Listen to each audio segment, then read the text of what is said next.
Ninyi ulikuwa watu wa Matiang'i. Timu Matiang'i sisi. Tuliumia bro. Tuliumia. Watu wa Matiang'i. Hebu tuambie simu yako ilikuwaje?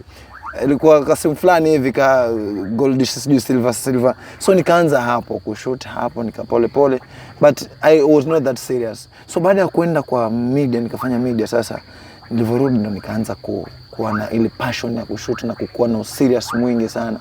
So I used to have a camera, lakini nikaona hata kamera hainisaidii. Nilikuwa na kamera Canon EOS 70D. Ikaja ikachomeka kipindi hicho nikifanya kazi Radio Bayana. Ikaja ikachomeka pale. So ilivyochomeka nikawa natatizika tena. Ikabidi nikaanza na masimu kushoot, kuomba wakati mwingine kamera kama nahitaji. Mara nimeshoot na simu, vitu kama vile. Mwishowe nikaona sasa nini kuteseka. Simu sinaweza shoot vizuri. Nikaamua sasa cha nunue simu. So nikanunua iPhone